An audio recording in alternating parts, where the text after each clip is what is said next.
Poppy Playtime, The Forgotten Factory. Chapter 1. A Mysterious Invitation. The dim glow of your laptop screen illuminated your face as you stared at the email that had just arrived. The subject line read, "You must return to Playtime Co." Your heart pounded. Playtime Co., the once thriving toy factory that had shut down 10 years ago under mysterious circumstances.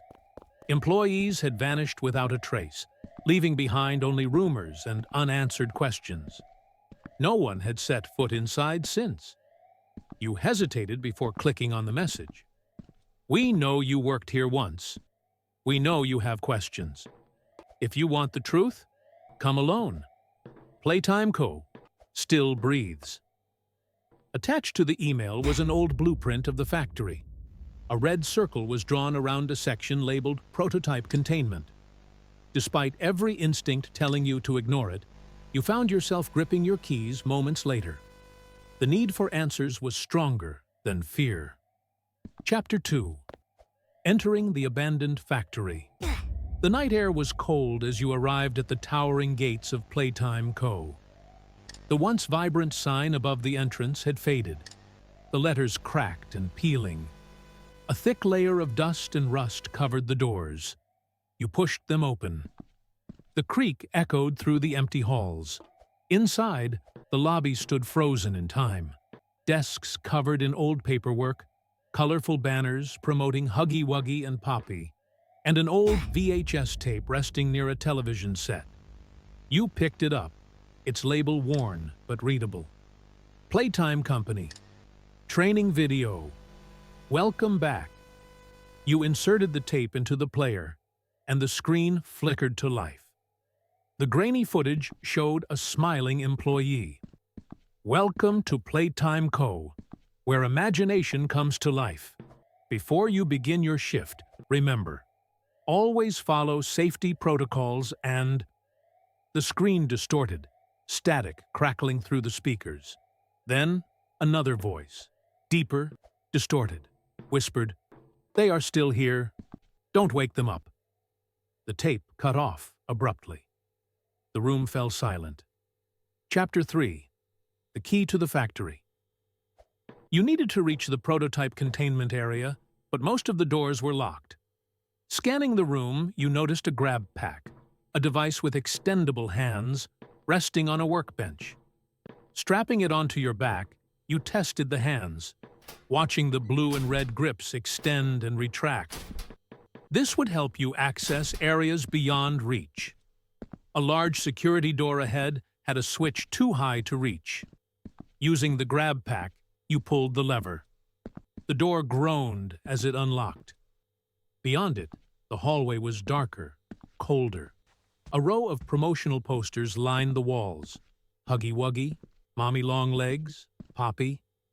But something felt off. Their cartoon eyes seemed to follow you. Then, you noticed Huggy Wuggy's massive statue in the center of the lobby. It stood over 10 feet tall, arms outstretched in a welcoming gesture. His smile was wide, his blue fur dusty but intact. As you turned away to open another door, a chill ran down your spine. The statue was gone. Chapter 4. Something is watching. Panic gripped you as you scanned the room. Huggy Wuggy had been right there, but now only an empty pedestal remained. A soft shuffling noise echoed through the hallway. You spun around. Nothing. The dim lights flickered. You took a step forward, then stopped. A hand. A massive blue-furred hand peeked from behind a doorway. Not moving. Just waiting. You took a slow step back. The hand vanished. Your breathing became shallow.